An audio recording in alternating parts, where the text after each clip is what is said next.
Our elections have been categorized as one of the worst in Africa. And even if you ask me as a Nigerian to vet, I will admit, because I've been going to other countries. I'm not saying things don't happen in other countries. Ahmed Bola Tinubu and the Vice President-elect Senator Shetima, their own mood is slightly different because President Buhari has graciously served 8 years. God has helped him serve 8 years. And is handing over, not to another political party, but is handing over to his own political party. So the circumstances presently is quite different. But I know the mood of the country generally is because of the issues bordering on the elections. So some people are happy, some people are sad, so all kinds of sentiments and feelings.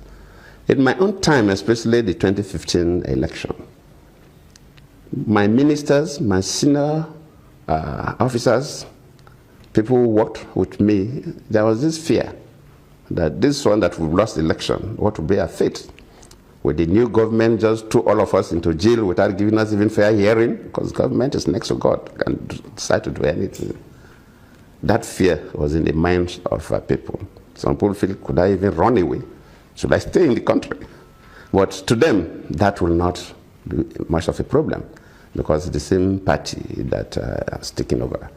So the tension we faced then, the Buhari's team may not face the same tension. Yes, some few people may have some issues that bother them, but on the average, they will not have that kind of feeling. But it used to be tense, really. And by this time, then of course already I've considered defeat to the president. So that was completely over. And I knew why I considered defeat, because I was more interested in the country than myself, which I advise every politician to be more interested in the country than themselves. Without a country, there will be no president. So I know it used to be tense. And how do we ensure that Nigeria comes out of the current electoral controversy through reforms that will help grow the country's democracy? The problem we have is the electoral management body, INEC, and the security. And I used to give an example. If two soccer teams are playing and the referee decides to look the other way, they will enjoy themselves. If people are contesting for elections, you should expect that it's like a soccer game. Everybody wants to win. And you must not allow it. The electoral management bodies share more than 60% of the blame. Because if they do their work well, the politicians will have no choice than to follow the rules. They, the security, and the courts. I believe one day we'll get there, but I feel sad now that our electoral process is still wobbling. So we have migrated from candidate to beaver, which is a superior technology. Why do we still have problems?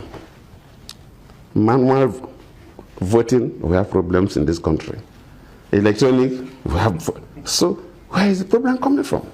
Is the independent the electoral management bodies, INEC in this case. INEC has to sit up so that they will not throw this country into conflagration one day. And people must be serious. INEC must sit up. We should commission one of these internationally known IT companies. They will want to protect their image and allow them to build a system for us and also manage it during our elections. We can train our people, but they should manage it. That this last election, they say, oh, one director in charge of IT did this or did not do that. If you bring Google or one of these giants and they agree to build it and manage it for you, there will be nobody in Nigeria will not be involved. So it should be completely neutral. And probably when we get to that level where all those who have smartphones will not need to go to any place to vote.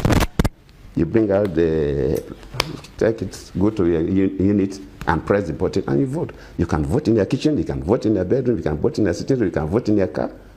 Even if you're in the US, you can vote. Yes. Just like that of 2007 that brought you and late President Umaru Musa Yar'Adua to power. Any advice to share on the best ways to resolve electoral disputes without plunging the country into a crisis? When I took that decision, I have was not too exposed to the global election processes, and especially in Africa.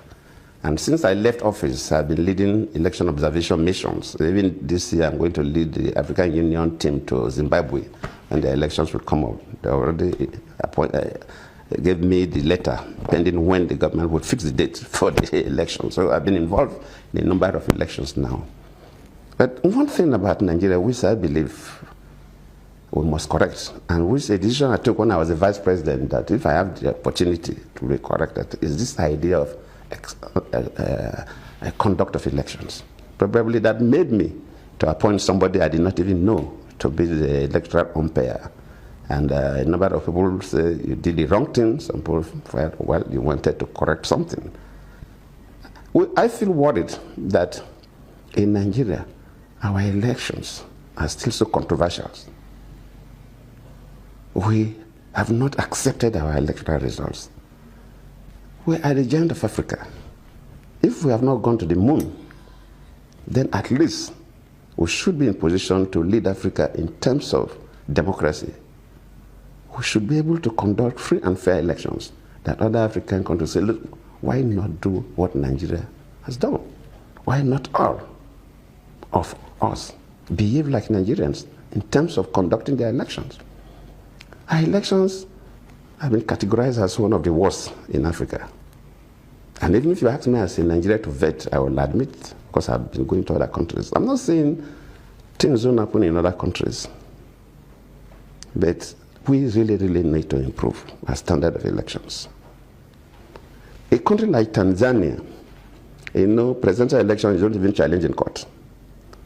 Though all of us who have been leading international observation missions who have recommended that that is not the best. Even for presidential elections, the matters will go through the court process. Let people who lost the election be convinced that they lost the election. Otherwise, one day the country can implode. If somebody just boxed into a corner, you cannot even complain. It's not the best. Allow that person the leeway to complain. So to me, our own is quite good. For presidential elections, you go through two stages, appeal court and Supreme Court.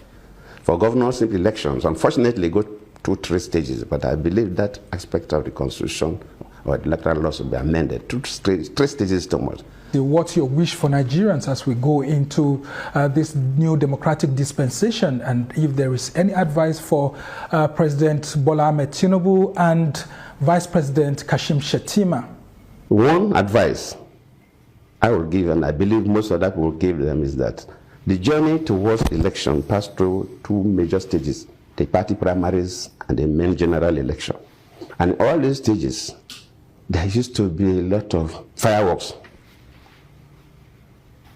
To become the candidate, a lot of the fireworks, people will offend you. Finally, people will offend you, especially these days of social media. People write whatever they like. Sometimes it could be painful when you read such stuff.